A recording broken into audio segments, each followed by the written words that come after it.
Before we get started, a very important disclaimer. I am not a licensed insurance agent or a financial advisor. This video is for educational and informational purposes only, based on my own extensive research into the insurance industry. You should always consult with a qualified and licensed professional to address your specific financial situation and insurance needs. Think of this as your playbook, your guide to asking the right questions, but the final decisions are always yours. Alright, let's talk about your car insurance bill. You know the feeling. That email or letter arrives, you open it and your stomach just drops. The price went up. Again, you haven't had an accident, you haven't gotten a single ticket, your car is a year older. So why on earth are you paying more money for the exact same thing? Feels like a scam. Feels unfair. And honestly, in many cases it is. You are almost certainly overpaying for your car insurance. I'm not talking about a few bucks here and there. I'm talking about hundreds, maybe even over $1,000 a year. That is flying out of your bank account for absolutely no reason. Money you could be using for a vacation, to pay down debt, to invest, anything but just handing it over to a massive corporation. What if I told you that the price you pay has less to do with how you drive and more to do with a secret set of rules and discounts that insurance companies almost never advertise? They don't put these on their homepage. They don't talk about them in their Super Bowl commercials. These are the discounts you only get if you know to ask for them. In this complete guide for 2026, I am going to give you that secret rule book. We are going to expose every single hidden discount, every strategy, and every tactic you need to slash your car insurance bill and keep that money in your pocket where it belongs. This isn't about switching to a sketchy, no-name company or cutting your coverage down to the bare minimum. This is about paying the absolute lowest price possible for the great coverage you already have.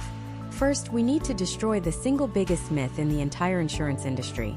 It's a myth that costs loyal, responsible customers like you a fortune. It's the myth of the loyalty discount.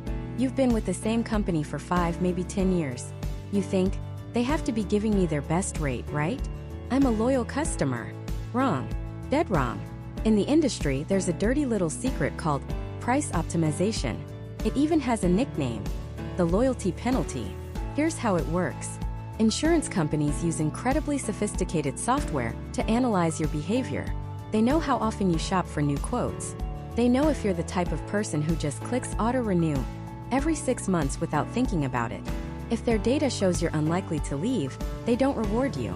They penalize you. They'll start with a tiny increase, maybe $5 a month. You don't notice, or you think, inflation. 6 months later, another $7, then 10. It's like boiling a frog.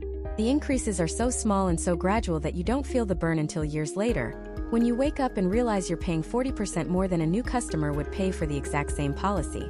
They are banking on your loyalty. They are using your trust against you to squeeze more profit out of your wallet. So, the first rule of getting a better deal is to abandon any sense of loyalty. Your insurance company is not your friend. It's a business transaction, and you need to start treating it that way. Now, how do we fight back? We fight back with knowledge. We learn their game and we play it better than they do. Every discount available falls into one of 3 major categories. Think of these as the 3 pillars of savings. Pillar 1, the you discounts. Pillar 2, the your car discounts. And Pillar 3, the your policy discounts. Most people only know a couple of things from the first pillar and have no idea the other 2 even exist. We are going to master all 3. Let's start with the first and most important pillar, the you discounts. These are all about your personal profile, your life, and your habits. The most obvious one is the good driver or safe driver discount. Every company has one. But here's where people go wrong. They just assume they're getting it. You need to ask. Specifically, you need to ask, what is your exact definition of a good driver for discount purposes? Is it 3 years with a clean record? 5 years? Does a non-fault accident where someone else hit you disqualify you? Does a single speeding ticket from 4 years ago reset the clock? Every company has different rules. Verify that you are getting the maximum possible discount here. And if you're not, find out when you will qualify. Put a reminder in your calendar. Next, the good student discount. If you or a driver on your policy is in school, this is a gold mine. And it's not just for 16-year-olds with a B average anymore. Most major companies offer this for full-time high school or college students up to age 25. And the requirements are often broader than you think. A 3.0 GPA usually qualifies, but so does being on the dean's list, the honor roll, or even just ranking in the top 20% of your class, even if your GPA is slightly lower. You have to send them a transcript, but the savings, often 15% to 25%, are massive. Also, if that student attends a college that's more than 100 miles from home and doesn't have a car on campus, ask for the student away at school discount. It's another huge saver. Okay, now we're getting into the really hidden stuff. This next one is one of the most overlooked discounts in the entire country: the occupation discount. Insurance companies are all about data. They have decades of statistics telling them which professions have the fewest accidents, and they reward people in those low-risk jobs with a lower price. The list is staggering. Are you a teacher, a professor, or an educator of any kind? There's a discount for you. Are you an engineer, a scientist, a researcher? Huge discounts. First responders, firefighters, police officers, EMTs, absolutely. Nurses, doctors, and other healthcare professionals? Yes. Active or retired military? Of course. Federal government employee? Big discount. Even jobs you wouldn't expect, like accountants, architects, and librarians, often qualify. You have to call and ask them to check for an occupation discount or an affinity group discount related to your career. It won't be on their website's quote tool. You have to ask a human being. This single question could save you 5 to 15% instantly just for having the job you already have. This leads directly to the next secret category: the affinity and alumni discount. This is even broader than your job. Insurance companies make deals with large groups to offer special rates to their members. Think about every group you belong to. Did you graduate from college? Call and ask if they have a discount for your university's alumni association. Are you a member of a fraternity or sorority? Many have national partnerships. Do you belong to a wholesale club like Costco, Sam's Club, or BJ's? They often have exclusive insurance deals for their members. What about professional organizations? The American Bar Association for lawyers, the National Association of Realtors, the American Medical Association for doctors. The list goes on and on. Even your credit union or bank might have a partnership. You are likely a member of at least one group that has already negotiated a discount for you. You just have to claim it. Make a list of every organization you're a part of and ask your insurance agent about every single one. These are just the first few pieces of the puzzle. We've only just begun to explore the discounts based on who you are. But there's another, more powerful factor that insurance companies are looking at. It's a single 3-digit number that can swing your rates by 30% or more. And it has absolutely nothing to do with how you drive. They are using this number to judge you right now, and understanding how it works is the key to unlocking the next level of massive savings. That number, the one that quietly dictates so much of your financial life, is your credit score. And I know what you're thinking. What in the world does my Visa bill have to do with my driving? It's a fair question. Feels deeply unfair. You could be the safest driver in your state with a spotless record, not even a parking ticket to your name, but if your credit score is in the 500s or 600s, you could be paying more for car insurance than a reckless driver with an 800 credit score. This isn't an exaggeration. It's the cold, hard reality in almost every state.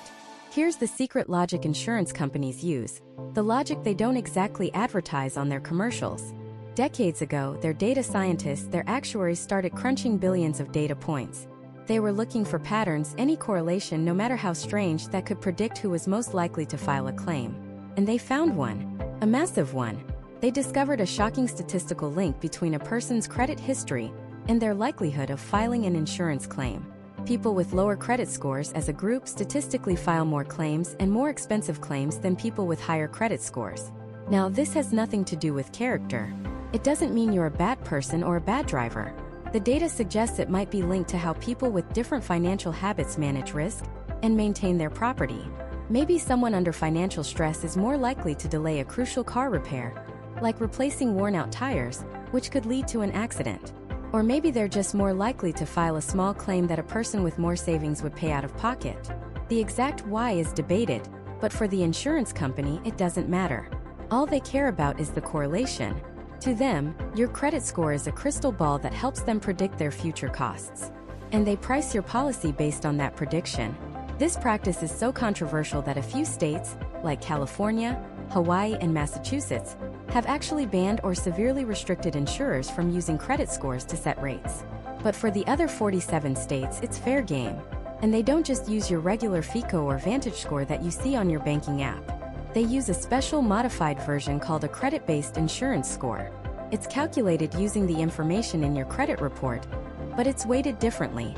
It places a huge emphasis on factors like your payment history and outstanding debt, while ignoring things like your income, because they're not trying to see if you can afford the insurance, they're trying to predict your future behavior. So, if you want to stop overpaying, you have to play their game. Improving this score is one of the most powerful levers you can pull to slash your insurance costs, often with results in as little as 30 to 60 days. And we're not talking about the generic advice you've heard 1,000 times, like pay your bills on time. We're going deeper. Here's the first secret weapon: understanding credit utilization. This is simply the percentage of your available credit that you're currently using. If you have one credit card with a $10,000 limit and a $3,000 balance, your utilization is 30%. Most experts say to keep this below 30%. But here's the pro-level hack they don't tell you. Most people think they're fine as long as they pay their full balance by the due date. Wrong. The credit card companies typically report your balance to the credit bureaus on your statement closing date, which is often weeks before your payment is due. So you could charge $2,000, pay it off in full on the due date, and still have a high balance reported for that month, temporarily tanking your score. The solution? Find out your statement closing date for each card. Log in and pay off most, if not all, of the balance a few days before that date. When the company reports your balance to the bureaus, it will be at or near zero. This one change can cause your score to jump 20, 30, even 50 points in a single month.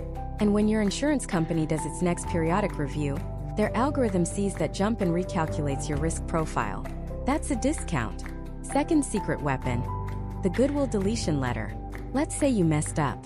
2 years ago, you were traveling and completely forgot a payment. It was 31 days late. Now that one little mistake is sitting on your credit report like a lead weight, costing you hundreds of dollars a year in higher insurance premiums. You can fix this. You write what's called a goodwill letter. This isn't a dispute. You're not saying the late payment was an error. You are admitting fault, but you are politely requesting a goodwill adjustment to have it removed. You send it to the creditor, explaining the circumstances, highlighting your otherwise perfect payment history with them, and emphasizing your loyalty as a customer. You'd be shocked how often this works. A customer service manager has the power to simply delete it. That single deletion can be another major boost to your score. It's the art of asking for forgiveness, and in the world of credit, forgiveness can be incredibly profitable. Third secret weapon, and this one is powerful if you're younger or rebuilding your credit: becoming an authorized user. Find a family member, a parent or a spouse, who has a long-established credit card with a perfect payment history and a low balance. Ask them to add you as an authorized user on that account. You don't ever have to touch or even see the physical card. But their good history with that account now gets reported on your credit file. If they have a card they've had for 15 years with a spotless record, that 15 years of positive history can suddenly appear on your report, dramatically increasing the average age of your accounts and lowering your overall utilization. It's like getting a history transplant for your credit file. The key is to pick your partner wisely. Their good habits become yours, but so would any bad ones. Think about it from the insurance company's perspective. They run your data and see a person who last quarter had a 650 credit score. Today, thanks to you managing your utilization, getting a late payment removed, and piggybacking on a mature account, your score is 740. You haven't changed as a driver. You're the exact same person behind the wheel. But to their algorithm, you have transformed from a high-risk question mark into a low-risk, responsible client. And just like that, you're moved into a different pricing tier. The discount isn't just a few dollars. It can be a fundamental repricing of your entire policy. This is the hidden game being played, and by understanding the rules, you can turn their own system to your advantage. But even with a perfect 850 credit score, there's a single checkbox on your insurance application. A simple question about your car itself, that could be costing you hundreds of dollars a year. It's not about the make or model. It's about how you use it. And 9 out of 10 people answer this question in a way that benefits the insurance company, not them. That question, the one that sorts you into a more expensive bucket without you ever realizing it, is actually 2 questions. First, what is your estimated annual mileage? And second, what is the primary use of your vehicle? These seem like simple, innocent questions. And that's the trap. Because your answers lock you into a risk profile. Most of us answer based on old habits, vague guesses, or what we think sounds right. We say 12,000 miles a year because that's the national average. We say commute because we drive to an office. And just like that, with two simple answers, we volunteered to pay more. Let's dismantle this, starting with annual mileage. Your insurance company operates on a simple, brutal piece of logic. The more you're on the road, the more chances you have to get into an accident. It's a numbers game. A person driving 15,000 miles a year is, in their eyes, a significantly higher risk than someone driving 7,000 miles a year. It's not personal, it's just statistics. The problem is, most of us have no earthly idea how many miles we actually drive. So when the insurance form asks, we panic and pull a number out of thin air. We remember that one long road trip we took last year and factor it in, even though it was a one-off event. We think about our pre-pandemic commute, the one we did 5 days a week, and use that as our baseline, completely forgetting that we now work from home 3 of those days. The world has fundamentally changed, but our insurance applications haven't caught up. Millions of Americans are now hybrid or fully remote workers. Their annual mileage has been slashed in half or even more. But they are still paying a premium based on a 2019 driving reality. You might be paying for a 15,000-mile-a-year habit when you're only driving 6,000 miles. That's like paying for an all-you-can-eat buffet every single day when you only eat a small salad. You are paying for risk you are no longer creating. So how do you fix it? You stop guessing. You calculate. And it's easier than you think. Pull out your phone's calculator right now. First, figure out your regular commute. Let's say you drive 15 miles to work and 15 miles back. That's 30 miles a day. Now, how many days a week do you do this? Let's say it's 3 days. That's 90 miles a week. Multiply that by, say, 48 weeks a year to account for vacations and holidays. That's 4,320 miles. Already, that's a much more concrete number than, I don't know, maybe 10,000? Next, your weekly errands. Driving to the grocery store, the gym, taking the kids to soccer practice. Be honest about this. Maybe it's 50 miles a week on average. Multiply that by 52 weeks. That's another 2,600 miles. Add that to your commute. We're now at 6,920 miles. Finally, add a buffer for occasional long trips or vacations. Maybe you take 2 big road trips a year that are 500 miles each. Add another 1,000 miles. Your grand total? 7,920 miles. Now, compare that 7,920 to the 12,000 or 15,000 you might have put on your application. To an insurer, that's not just a small difference. It's a fundamental shift in your risk category. You've just moved from the average driver bucket to the low-mileage driver bucket. And that bucket comes with a serious discount. We're talking a potential 5 to 15% drop in your premium, just for accurately reporting a number you were guessing on before. Take a moment and check your car's odometer. Note the number. Check it again in exactly 1 month. Multiply that month's mileage by 12. That's your real, undeniable annual mileage. The truth might save you hundreds. Now for the second part of the trap. Primary use. The options are usually commute, pleasure, business, or farm. For most of us, it comes down to commute versus pleasure. The definitions seem obvious, but the financial implications are not. Commute is the most expensive classification of the two. Why? Because commuting typically means driving during the busiest, most congested, highest risk times of day. Rush hour. You're surrounded by more cars, more stressed out drivers, and more potential for fender benders. Insurers know this, and they price your policy accordingly. Pleasure use, on the other hand, implies you're driving on your own schedule. Weekend trips, evening drives to the movies, going to the grocery store on a Tuesday morning. These are statistically safer driving patterns, and therefore they are cheaper to insure. Here's where everyone gets it wrong. If you work from home but you use your car every day for errands, your primary use is not a commute. It's pleasure. If you're a student who drives to a campus that's only 3 miles away, you should check if your insurer has a specific, cheaper student use category, or if it qualifies as pleasure use. If you're retired and use your car for leisure, but you selected commute 10 years ago and never changed it, you are literally throwing money away every single month. The hybrid work schedule is the new gray area. If you drive to the office just 1 or 2 days a week, is that a commute? This is where you need to talk to your provider. Some insurers have become more sophisticated, offering new categories like commute, limited, or they might have specific mileage thresholds. For example, if your commute is less than 20% of your total driving, They may still classify you as a pleasure driver. You will never know unless you ask. The default setting benefits them, not you. You have to be the one to challenge it. Think of it this way, your insurance company has a snapshot of you from the day you signed up. If you got the policy 5 years ago when you were a road warrior driving 50 miles to the office every day in gridlock traffic, that's the version of you they're still charging. But today, you're a completely different driver. You've changed, your job has changed, the world has changed. Your policy needs to reflect the you of today, not the ghost of your past commute. So here's your mission right now. Log into your insurance company's website or open their app. Find your policy documents. Look for the 2 magic phrases, annual mileage and primary vehicle use. What does it say? Is it an honest reflection of your life in 2026? Or is it a lazy estimate from 2019?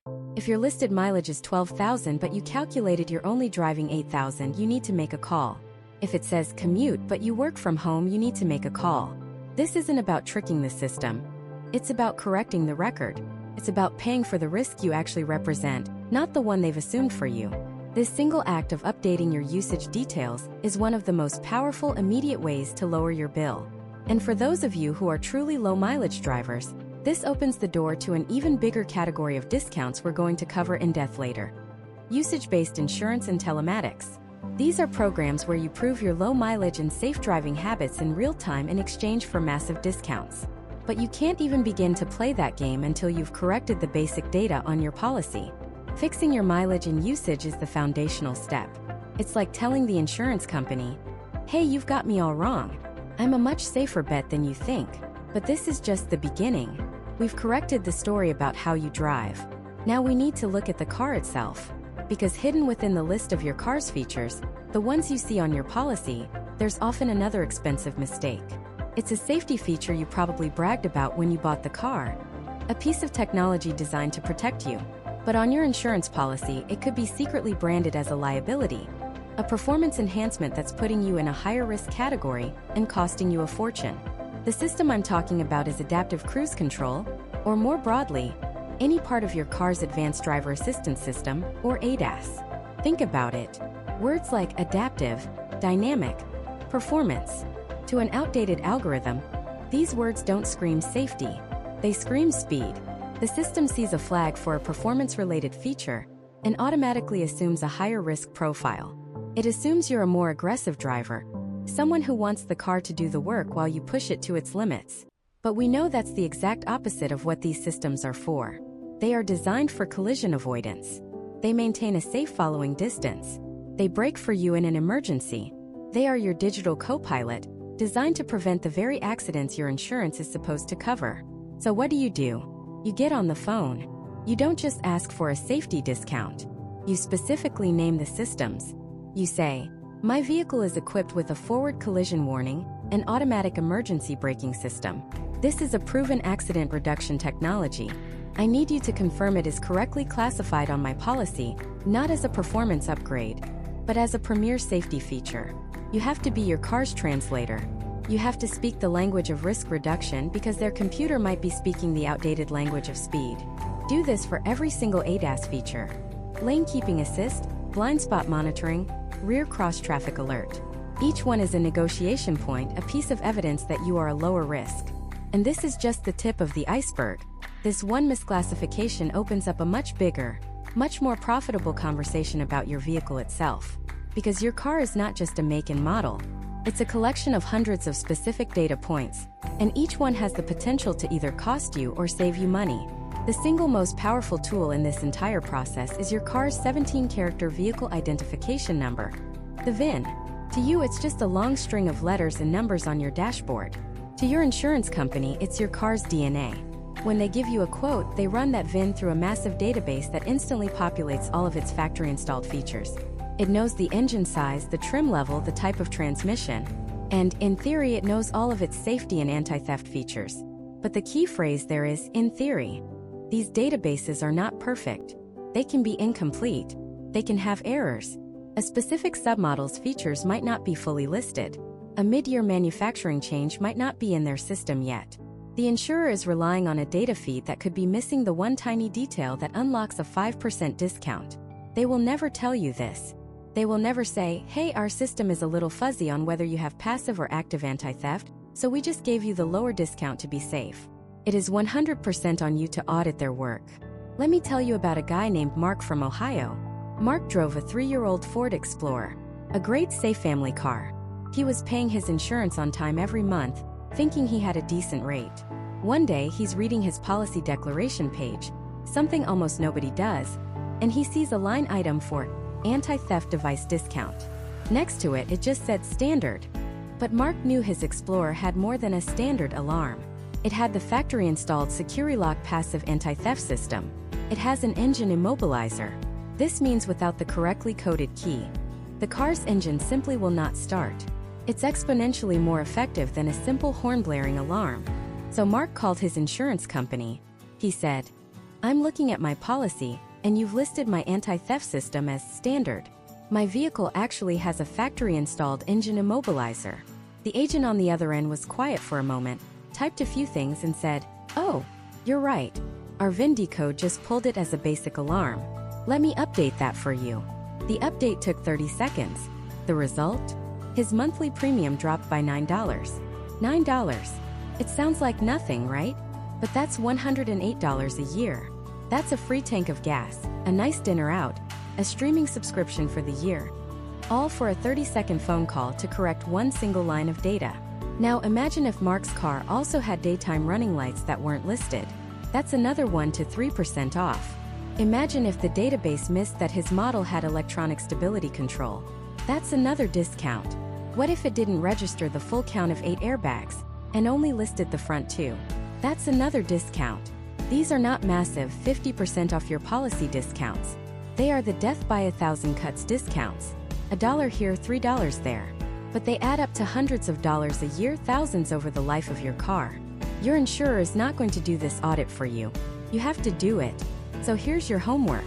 Tonight, I want you to get your policy declaration page. You can find it online in your account portal. Then, go look up the original window sticker for your car model online, or find a detailed review that lists all the standard safety equipment for your specific trim level. Create a checklist. Anti-lock brakes? Check. Electronic stability control? Check. How many airbags? List them. Daytime running lights? Check. Blind spot monitoring? Check. Factory-installed anti-theft system? Check. Now compare your list to what's listed on your policy. If you see a feature on your car that isn't listed as a discount on your policy, you pick up the phone. Every missing checkmark is money you are leaving on the table. This audit becomes even more critical as we look towards 2026. The technology in cars is evolving faster than insurance databases can keep up. A 2026 model will have safety features that didn't even exist on mainstream cars 5 years ago. Things like pedestrian detection, automatic lane centering, and vehicle-to-everything communication. These are revolutionary safety advancements, but to a slow-moving insurance underwriter, they're just unclassified, unrecognized lines of code. The person who can articulate what those systems do and why they make the car safer is the person who will get the discount. And this vehicle-specific focus uncovers other hidden gems. Are you driving a hybrid or a full electric vehicle? Don't just assume the insurer knows. Ask them point blank, do you offer an alternative fuel, a green vehicle, or an EV-specific discount? Many major carriers do, and it can be a solid 5 to 10%. It's a discount that rewards you for a choice you've already made. But again, it's often not applied automatically. You have to ask for it.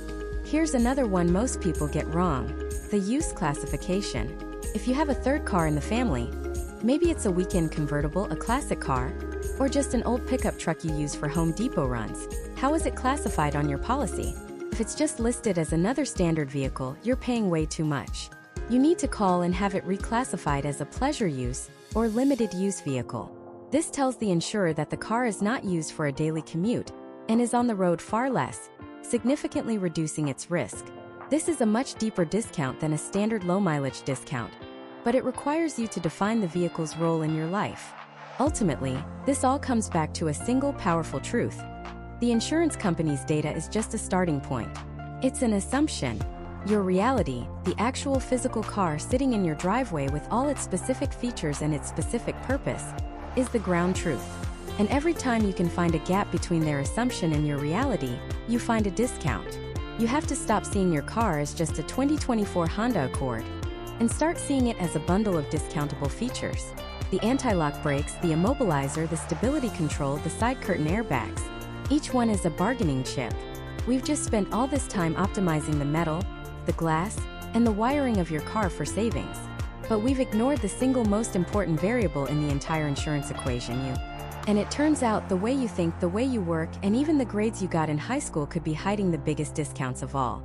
It's a strange thought, isn't it? That your identity, the very fabric of who you are, could be a goldmine of savings. Insurance companies are in the business of predicting the future.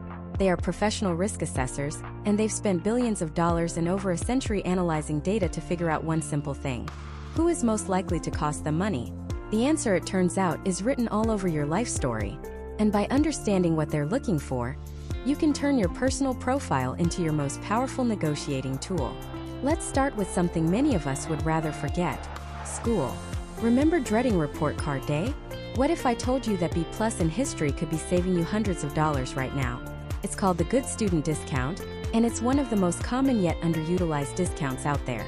Insurers have mountains of data showing a strong correlation between good grades and responsible driving. The logic is simple.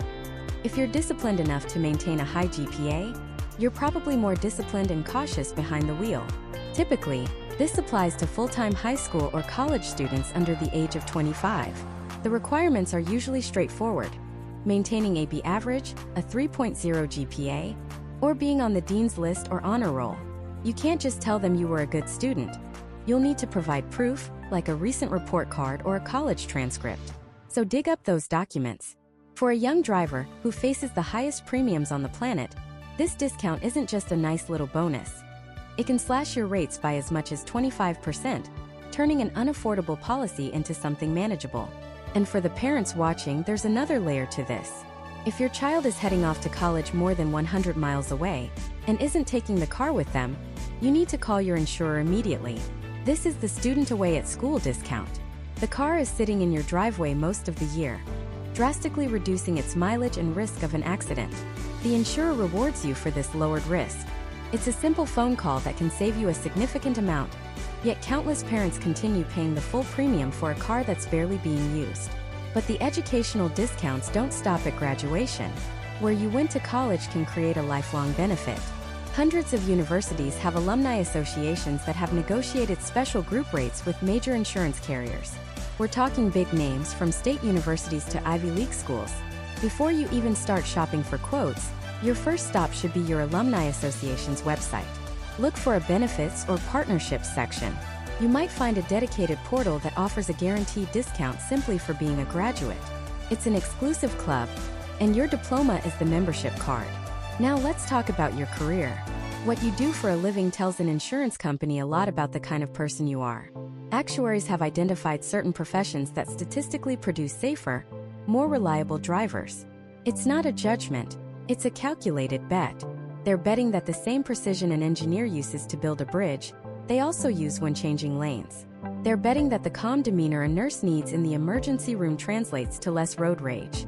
The list of preferred professions is surprisingly long. Teachers and educators are almost always at the top. Why? They're seen as responsible, community-minded, and risk-averse. Engineers, scientists, and accountants also make the list, valued for their meticulous and data-driven nature.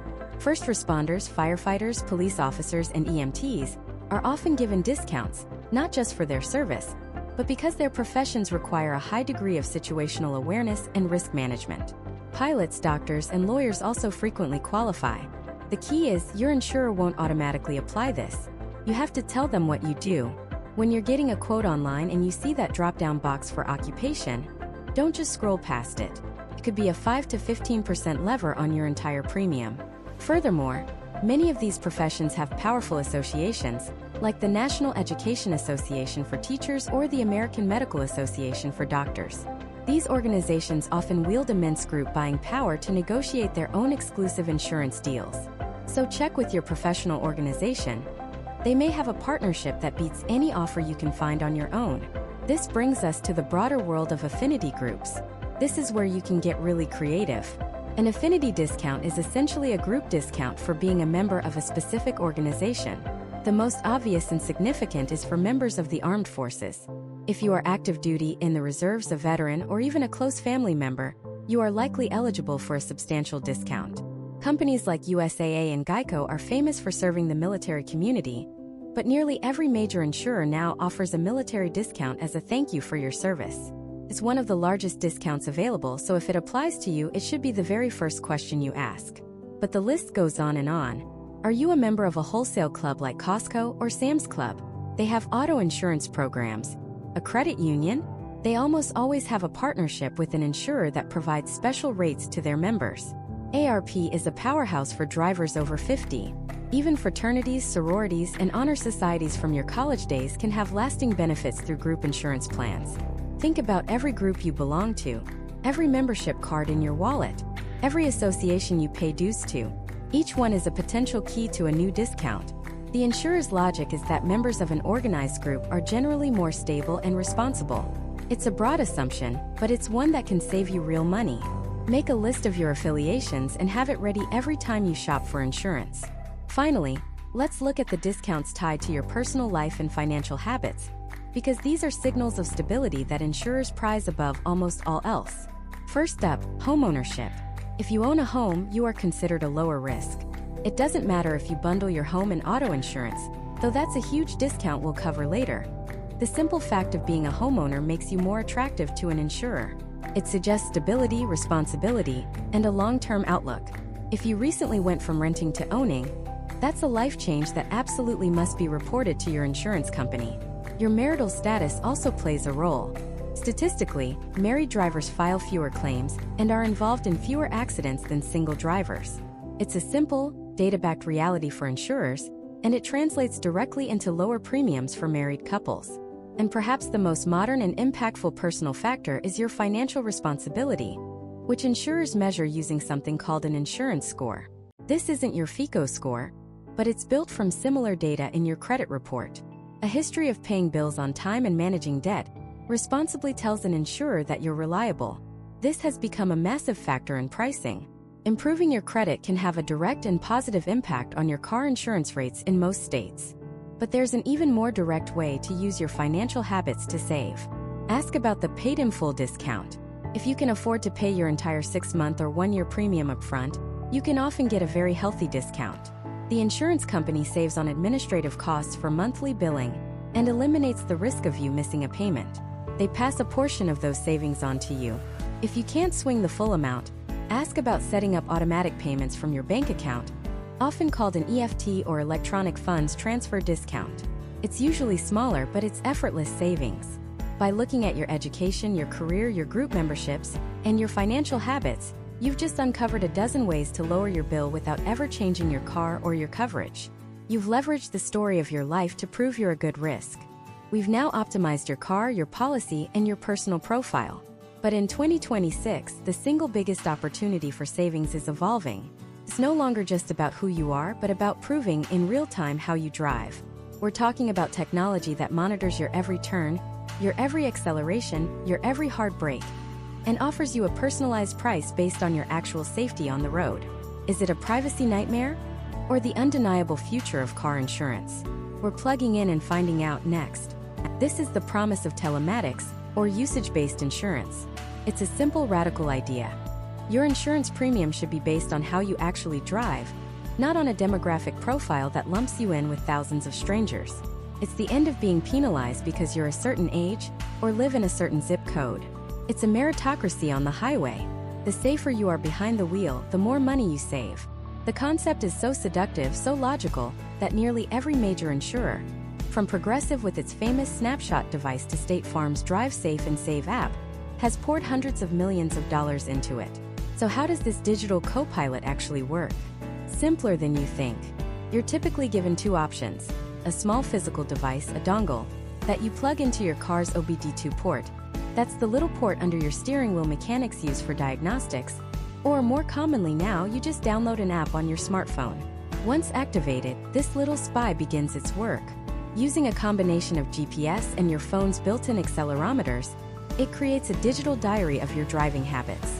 It's not watching you through a camera, but it's tracking key behaviors that are statistically linked to accidents. First, heartbreaking. Are you constantly slamming on the brakes? To an insurer, that suggests you're following too closely or not anticipating traffic flow. Second, rapid acceleration. Are you peeling out from every stoplight?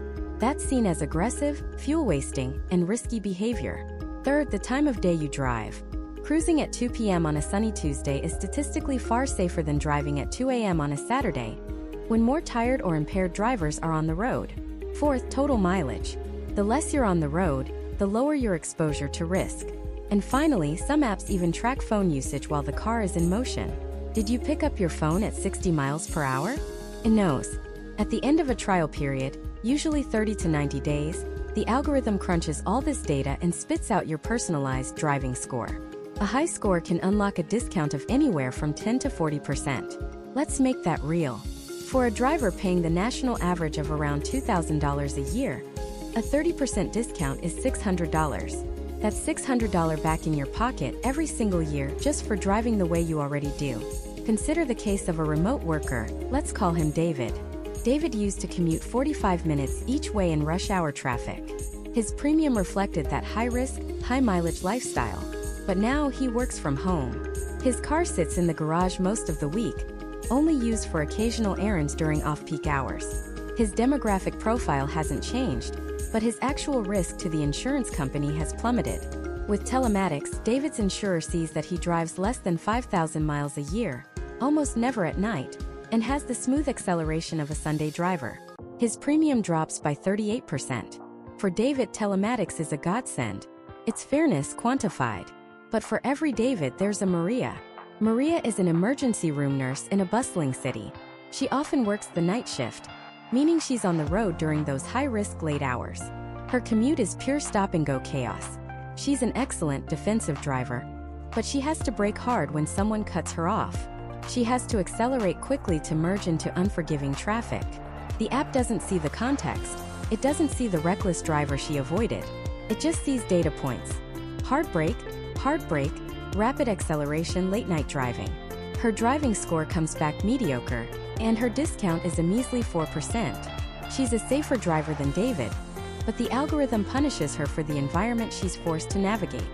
And this is where the utopian promise begins to crack. The data is blind to nuance. Did you slam on the brakes to avoid hitting a child who ran into the street? Or because you were texting and looked up at the last second? The algorithm doesn't know. It just logs a heartbreaking event. Are you a delivery driver who has to navigate a dense urban core? Or a teenager doing donuts in a parking lot? The data signature of constant stops and starts can look surprisingly similar. Then there's the much bigger, darker question: privacy. You are willingly handing over a granular second-by-second record of your movements to a massive corporation. They know the route you take to work. They know you stop for coffee at the same place every morning. They know you visit your parents every Sunday. They know you went to a specialist doctor across town. This data is a goldmine.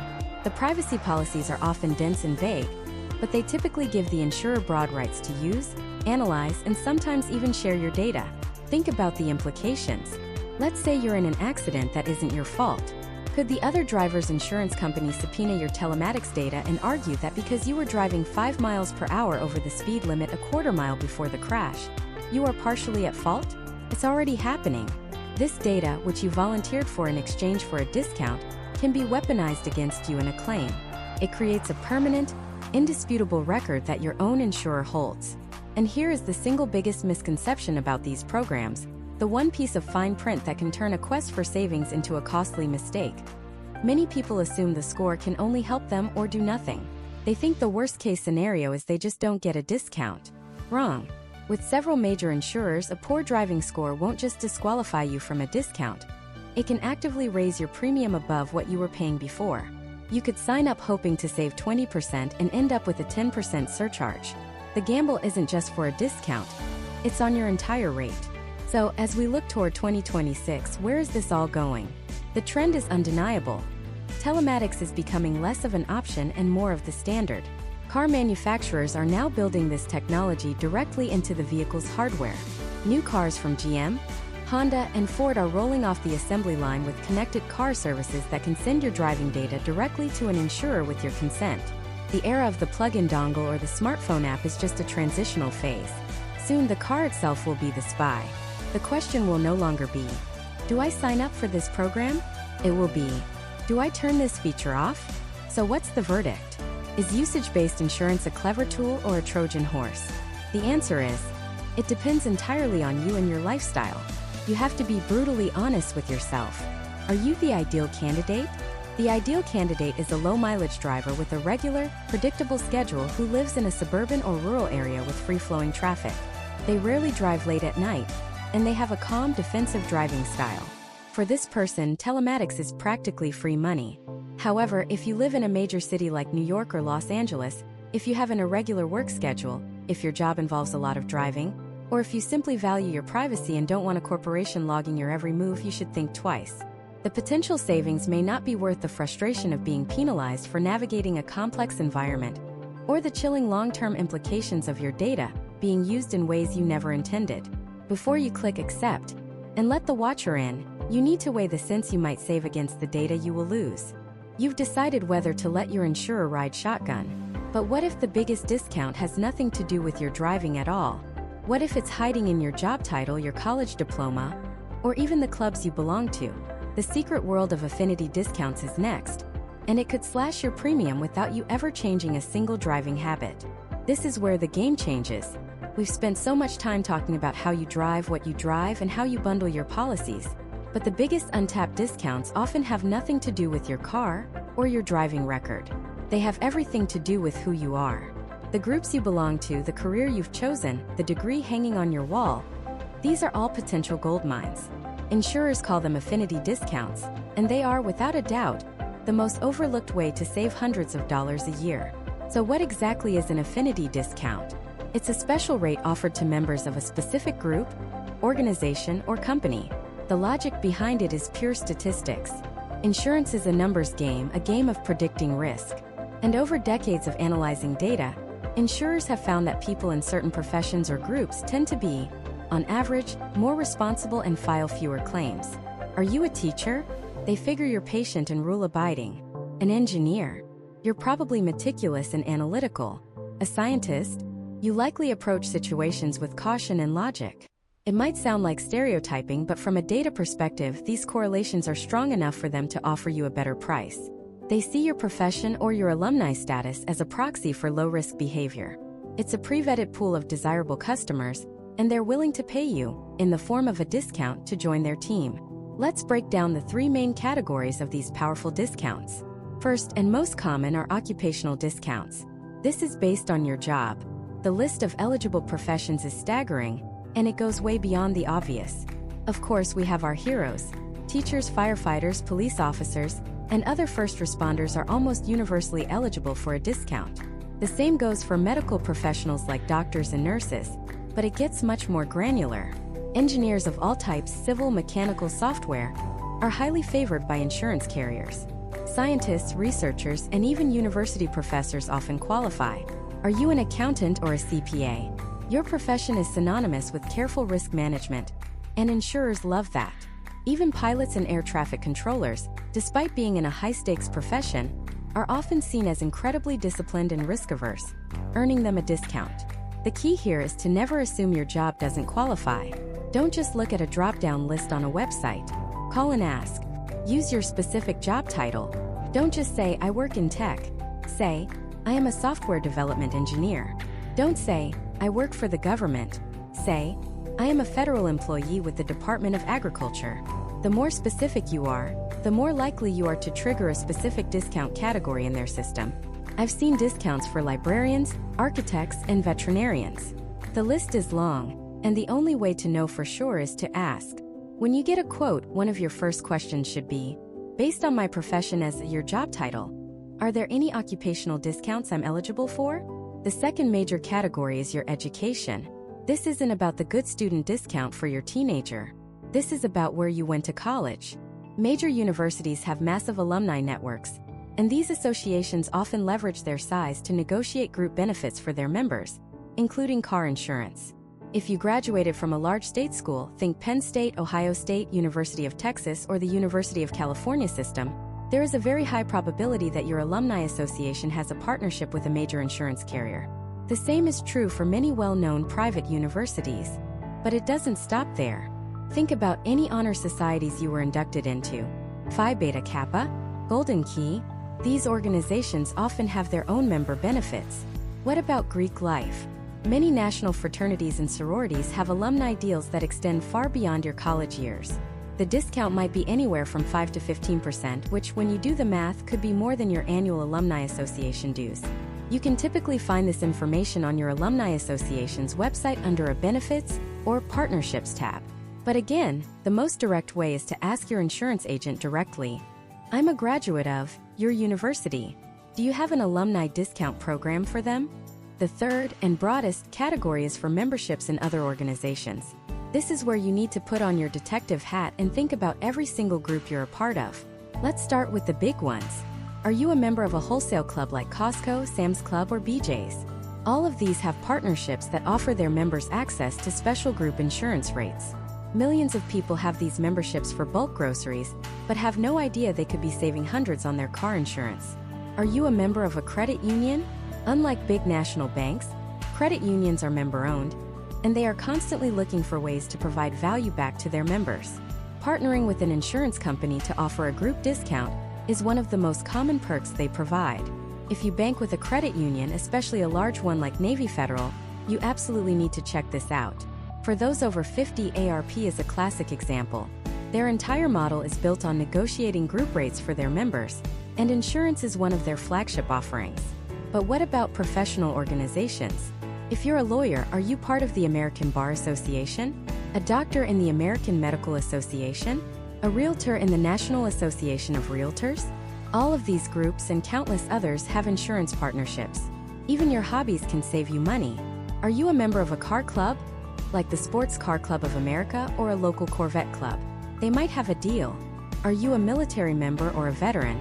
While a company like USAA is built specifically for the military community, many other mainstream carriers like Geico and Progressive offer significant military and veteran discounts, often extending to members of organizations like the Veterans of Foreign Wars or the American Legion. So, how do you put all of this into action? It's simple. Take out a piece of paper or open a new note on your phone right now and make a list. First, write down your exact job title and your employer. Second, write down the college or university you graduated from, plus any fraternities, sororities, or honor societies you joined. Third, list every single organization you belong to: your credit union, your wholesale club, your professional associations, your gym, your frequent flyer programs, anything you pay a membership due for or belong to as part of your community. Now you have your ammunition. Your next call to your insurance agent or your next online quote session is going to be different. You are no longer a passive customer accepting a price. You are an informed consumer actively searching for the discounts you are entitled to. You will go down your list one by one. I am a registered nurse. I am a graduate of the University of Michigan. I am a member of Costco. I bank with my local community credit union. Do any of these qualify me for an affinity group discount? The magic of this strategy is in the stacking. A single affinity discount might only be 5% or 8%. It's nice, but maybe not life-changing. But what if you qualify for 3 of them? An 8% discount for being an engineer, a 5% discount for your alumni association, and another 5% for your credit union. Suddenly, you're approaching a 20% reduction in your premium, and you haven't changed a single thing about your car, your driving habits, or your coverage. You're just cashing in on who you already are. One final critical piece of advice on this: a discount doesn't guarantee the lowest price. A company that offers your alumni association a 10% discount might still have a base rate that's higher than a competitor with no discount at all. The affinity discount is not an end in itself. It's a powerful tool for comparison. It means you need to get a quote from that partner company to see how their final discounted price stacks up against everyone else. It gives you one more option, and very often it is the best option. We've now covered how to get discounts for how you drive, what you drive, how you structure your policy, and who you are. But we've been saving one of the most rapidly evolving categories for last. It's not about you. It's about the technology an engineer programmed into your car years before you even bought it. What about the technology that actively prevents a crash from ever happening? The automatic emergency braking, the lane keep assist, the blind spot monitoring. These aren't just for convenience or safety. They are massive untapped discount opportunities. Next, we're decoding the advanced safety feature discounts that your car's manufacturer doesn't advertise, but your insurer is desperate to reward. Let's start with the technology that's probably sitting in your driveway right now, silently saving you from accidents, and ready to save you a fortune. We're talking about Advanced Driver Assistance Systems, or ADAS. That's the industry term for features like automatic emergency braking, lane keeping assist, and blind spot monitoring. To you, they're beeps and lights. To an insurance underwriter, they are a statistical miracle. They are the single greatest predictor of a driver not filing a claim. And yet, millions of drivers are paying a premium because they never told their insurer these systems were on their car. Let's break them down one by one and turn them into cash. First up, the king of them all. Automatic emergency braking, or AEB, often paired with forward collision warning. This is your car's digital co-pilot. It uses radar or cameras to watch the road ahead. And if it detects an imminent crash, it first screams at you with alerts, and if you don't react, it slams on the brakes for you. Why do insurers worship this feature? Because rear-end collisions are the most common type of accident in the United States. They account for nearly 2 million crashes a year. AEB has been proven to reduce these specific accidents by a staggering 50%. That's not a small number. That is a game changer. An insurer looks at that statistic and sees their risk of paying out a claim get cut in half. The discount for this single feature can be anywhere from 5 to 15%. If your car is from 2020 or newer, there's a very high chance you have this. But did you check the box on your insurance application? Did you ever call your agent and say the words, "My vehicle is equipped with automatic emergency braking"? If not, you are likely leaving money on the table every single month. Next, let's talk about the sidekicks, blind spot monitoring and lane keeping assist. We often think of these as convenience features. The little orange light in your side mirror, the gentle nudge on the steering wheel if you drift, those aren't just for comfort. They are powerful accident preventers. Lane change and sideswipe accidents are incredibly common and deceptively expensive. They might not total the car, but they involve complex bodywork, paint blending, and often, 2 damaged vehicles instead of 1. Insurers hate these claims. Lane keeping assist helps prevent you from drifting out of your lane due to fatigue or distraction, a major cause of single vehicle and head-on collisions. Blind spot monitoring all but eliminates the classic, "Didn't see them in my blind spot" excuse. Together, these systems create a protective bubble around your car on the highway. Many top-tier insurance companies now offer specific, stackable discounts for each of these. They might not be as large as the AEB discount, but they add up. 2% here, 3% there. Suddenly your premium is noticeably lower. And don't forget adaptive cruise control. This isn't your grandpa's cruise control that you just set and forget. This is the smart version. It uses radar to maintain a set following distance from the car in front of you, automatically slowing down and speeding up with the flow of traffic. Think about what that does. It systematically eliminates the human error following too closely, a primary driver of highway pileups. It reduces driver fatigue on long trips, making you a safer, more alert driver. Insurers are catching on fast. They know a driver using ACC is less likely to be involved in a high-speed rear-end collision. This is a newer discount, so it's one of the most frequently missed. You have to ask for it by name. So how do you do this? How do you turn this knowledge into action? First, you need to become an expert on your own car. The best place to start is the original window sticker, also known as a Monroney label. If you still have it in your glove box, pull it out. It will list every single factory-installed feature. If you don't have it, don't worry. Go online and search for a VIN decoder. There are many free services. You type in your car's 17-digit vehicle identification number, and it will generate a report detailing all the standard and optional features your car was built with. Make a list. Write down every safety feature: automatic emergency braking, lane departure warning, blind spot detection, rear cross-traffic alert, adaptive cruise control. Now you pick up the phone. You call your insurance company's customer service line and you say this: "Hi, I'm calling to conduct a full review of my policy to ensure I'm receiving all eligible discounts, specifically for my vehicle's safety features. Can you please confirm what systems you currently have on file for my car?" Let them answer first. They might have some, but likely not all. Then you pull out your list and you say, "Great, thank you. For your records, my vehicle is also equipped with," and you read them your list. Be specific. Don't just say safety package. Say the name of each feature. This forces them to look up each one in their system and apply the corresponding discount. This single 10-minute phone call could save you hundreds of dollars a year. But the tech discounts don't stop there. Let's talk about anti-theft devices. This is one of the oldest discounts in the book, but it has new life. Insurers split these into two categories: passive and active. A passive device is something that works automatically. The most common is a factory-installed engine immobilizer. This is a chip in your car key that prevents the engine from starting unless the correct key is present. Almost every car made in the last 20 years has this. And guess what? Qualifies for a discount. It might be small, maybe 3 to 5%, but it's a discount you are almost certainly entitled to and may not be getting.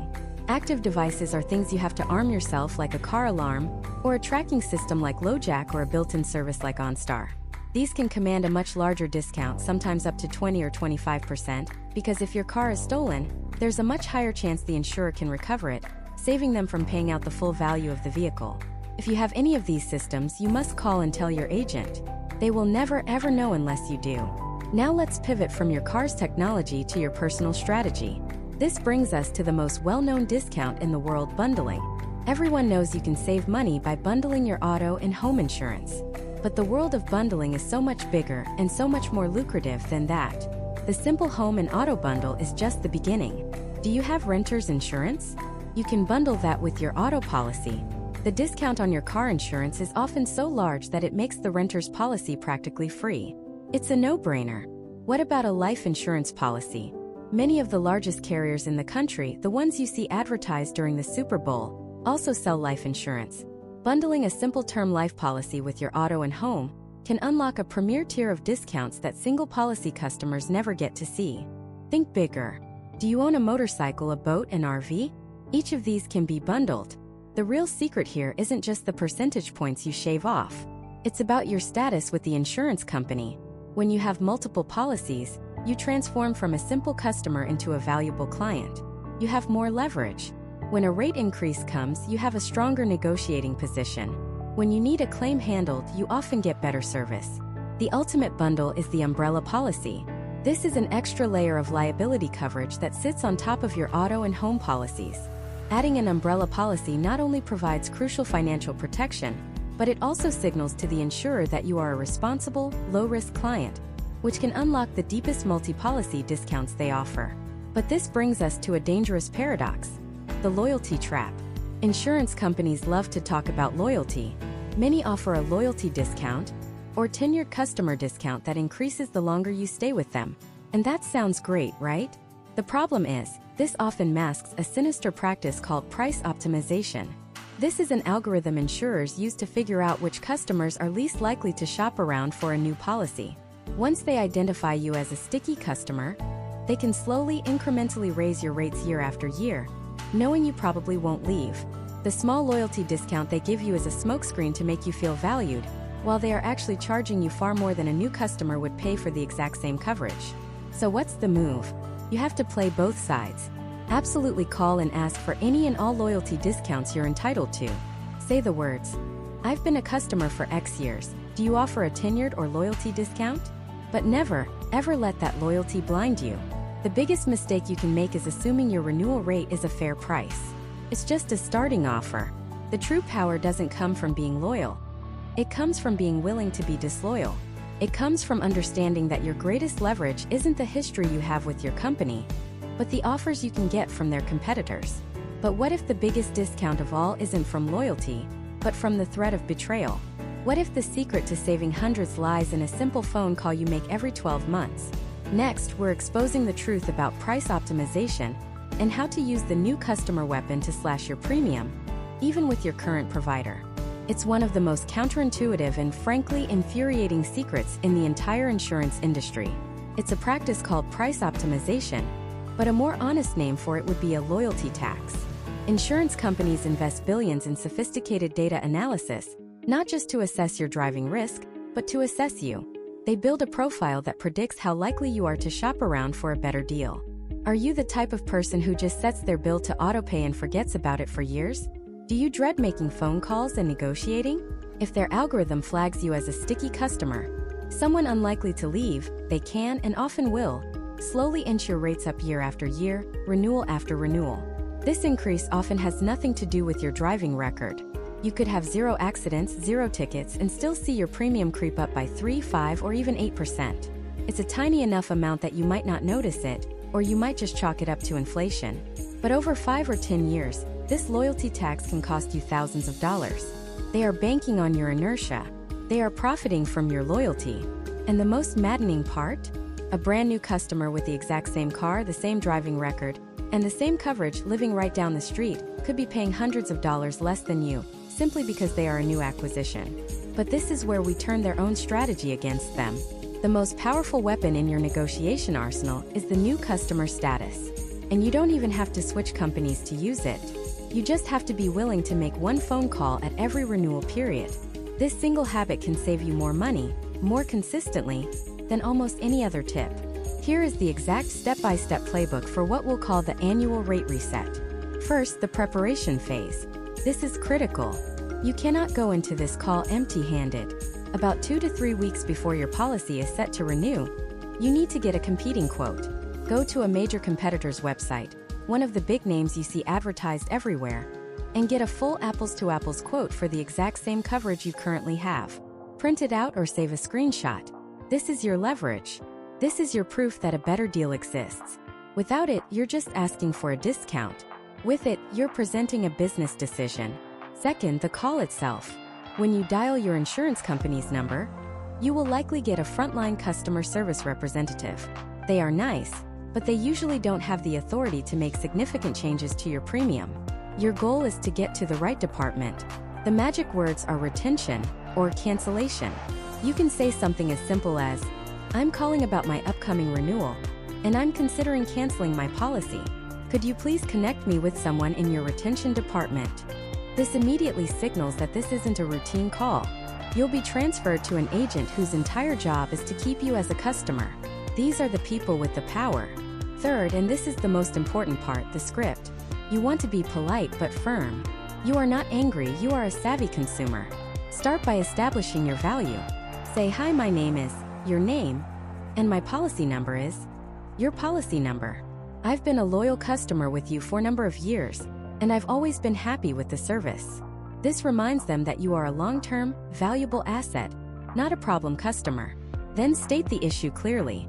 "My policy is up for renewal, and I noticed the premium has increased to your new premium amount. To be honest, I was a bit surprised by this, as I haven't had any accidents or tickets. So, I did a little bit of comparison shopping just to see what the market rates are." Now you deploy your weapon. "I got a quote from competitor's name for the exact same coverage, and they've offered me a rate of competitor's lower rate. That's a difference of," calculate the difference per year. Pause. Let that sink in. You have presented a fact-based problem. Finally, you make the ask. This is the crucial part. You're not demanding. You're inviting them to solve the problem for you. "Listen, I really don't want to switch. I like being a customer here. Is there anything you can do to match that price or at least get closer to it? Can you check to see if I'm eligible for any of the new customer promotions you're currently offering?" That last phrase is the key that unlocks the door. By asking for new customer promotions, you are explicitly asking them to override the loyalty tax and treat you like a fresh acquisition. You're asking them to re-rate you on the same favorable terms they offer to people they're trying to win over. Why does this work so well? Because of something called customer acquisition cost. It costs an insurance company hundreds of dollars in advertising and marketing to get a single new customer. It is far, far cheaper for them to give you a discount and keep you a known good driver than it is to let you walk away and have to spend a fortune replacing you. The retention agent knows this. They have a specific budget and a set of retention tools, special discounts not advertised to the public, that they are authorized to use to keep you from leaving. You just gave them the perfect documented reason to open up that toolbox. You'll be amazed at what happens next. The agent will likely put you on a brief hold while they see what they can do. More often than not, they will come back with a significantly better offer. It might not match the competitor's price to the penny, but it will very likely be $100, $200, or even $300 cheaper than your initial renewal offer. Now, what if they call your bluff and say no? First, it's rare, especially if your leverage is a legitimate quote from a major competitor. But if they can't come close, you have to be prepared to walk. Thank them for their time, hang up, and take the better deal with the other company. Loyalty is a two-way street. If they're not willing to value your business, another company will be thrilled to have it. You need to bake this phone call into your financial calendar. Set a reminder. Every 6 months or every 12 months, whenever your policy renews, you perform the annual rate reset. It might feel like a hassle, but for a 20-minute phone call, you could be effectively paying yourself hundreds of dollars per hour. But there's an even deeper level to this. Sometimes you can get a discount without even needing a competitor's quote. You can call and ask for a policy re-rating. The internal rules and algorithms that insurance companies use to calculate premiums are constantly changing. The risk profile for your exact car model might have improved. They might have introduced a new discount for your specific zip code. Your credit score might have improved, which, as we discussed, can have a huge impact. By calling and simply asking, "Could you please rerun my profile through your system and see if there are any new discounts I qualify for?" You are prompting them to apply their latest, most current rating factors to your policy. An agent might discover you're eligible for a discount that didn't exist when you first signed up, or that their new algorithm views your profile more favorably. You're essentially asking them to check their own work, and you're often the one who profits. Your relationship with your insurer shouldn't be passive. It should be an active, annual negotiation. You've now learned how to dismantle the loyalty tax and use their own business model to your advantage. You've learned to negotiate not with emotion, but with leverage. But we're not done. You've now learned how to negotiate like a pro. But what if you could make your car itself an active partner in lowering your bill? What if the very way you drive could unlock the deepest discounts of all? In our final part, we're plugging into the world of telematics, revealing the truth about those tracking devices, and laying out the ultimate bundling strategy that could save you more than any other single tip we've shared. So let's talk about the elephant in the room: telematics. This is the technology where your insurance company gives you a small device to plug into your car, or asks you to download an app on your phone. And yes, it tracks how you drive. For years, people called it the Big Brother discount, and a lot of drivers were skeptical. They'd say, "I don't want my insurance company watching my every move." But in 2026, that mindset is costing people a fortune. Here's the unvarnished truth. Usage-based insurance, or UBI, is no longer a niche product. It's rapidly becoming the standard for determining the most accurate, personalized rates. And the discounts aren't just a few bucks anymore. For the right driver, we're talking about a potential 30, even 40% reduction in your premium. That's not a discount. That's a complete game changer. So what are they actually tracking? It's simpler and less intrusive than you might think. They're primarily looking at 4 key behaviors: hard braking, rapid acceleration, the time of day you drive, and your total mileage. Some of the more advanced programs also look at things like cornering speed. They are not listening to your conversations. They are not tracking where you go to dinner. They are building a risk profile based on how you operate a vehicle. Think about it from their perspective. A person who slams on their brakes and guns it at every green light is statistically more likely to be in an accident than someone who drives smoothly. A person who drives 3,000 miles a year to the grocery store is a lower risk than someone commuting 30,000 miles a year in rush hour traffic. And someone who does most of their driving during the day is less of a risk than someone consistently on the road at 2 a.m. on a Saturday. This is the ultimate prove-it discount. You're no longer being judged by the demographics of your zip code or the sketchy driving record of people who own the same car model. You are being judged on your own individual merit as a driver. If you're a safe, conscious driver who works from home or has a short commute, telematics isn't a risk. It's an opportunity. It's your chance to finally get the rate you actually deserve. Now, who should be cautious? If you have a lead foot, if your job requires you to be on the road during peak risky hours, or if you live in a dense urban environment with constant stop-and-go traffic that can trigger false hard-braking events, you need to be strategic. The key is to ask the insurer one critical question. Is there a penalty for poor driving, or can my rate only go down? Many of the best programs like Progressive Snapshot or State Farm's Drive Safe and Save offer an initial trial period where they assess your driving and offer a discount based on the results, but they won't penalize you if you're not a perfect driver. You get the data, you see the potential discount, and then you decide if you want to enroll. You have nothing to lose and potentially hundreds of dollars to gain. But telematics, as powerful as it is just one half of the ultimate savings equation. The final piece of the puzzle, the strategy that ties everything together, is what I call the mega bundle. You've heard of bundling. Everyone knows you can save by combining your auto and home insurance. That's baseline. That's beginner-level savings.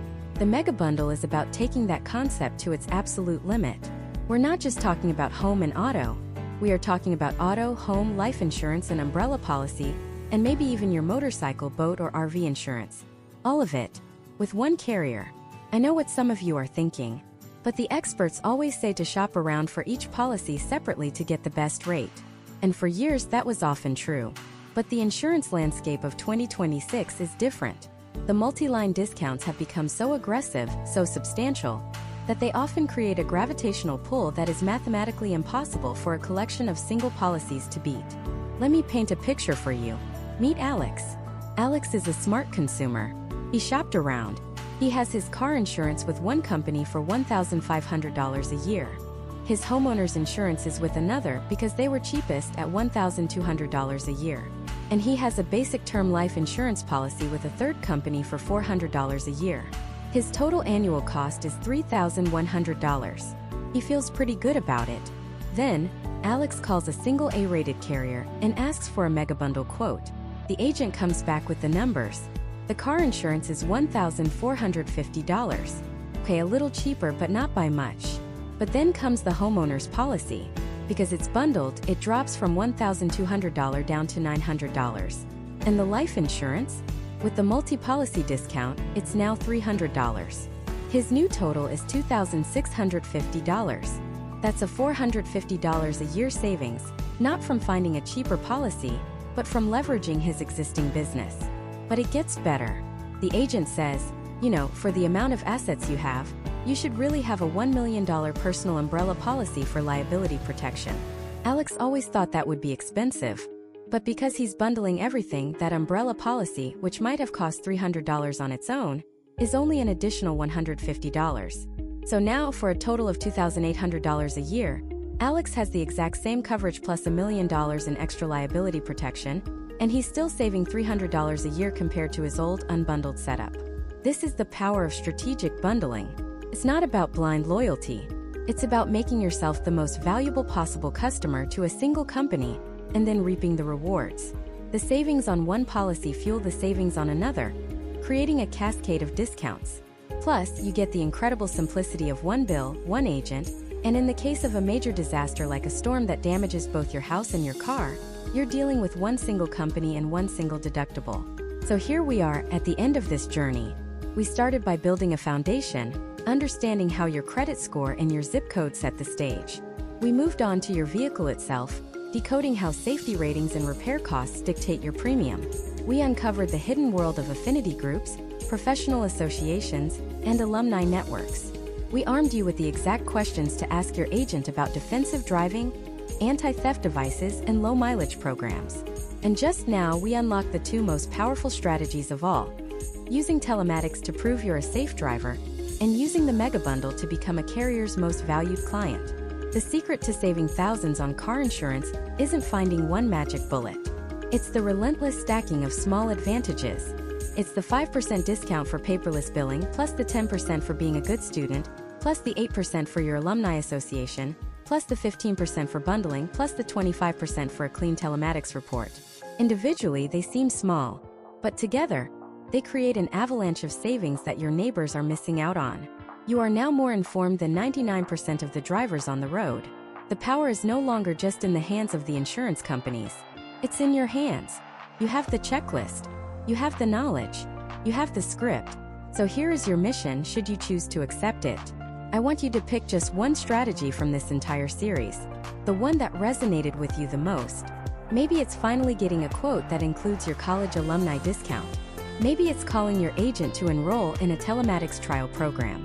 Or maybe it's getting your first ever Mega Bundle quote. Just pick one, and do it this week. Then come back to this video and leave a comment. Tell us what you did and tell us how much you saved. Your success story won't just be a number. It will be the spark that motivates the next person to take control of their finances. If this guide provided you with real, actionable value, the single best way you can support this channel is to hit that subscribe button and turn on notifications. We're dedicated to creating deep dives just like this one to help you master every aspect of your financial life. You have the roadmap. The days of passively accepting a high insurance bill are over. It's time to be proactive. It's time to be strategic. It's time to stop overpaying. Now go get the rate you deserve.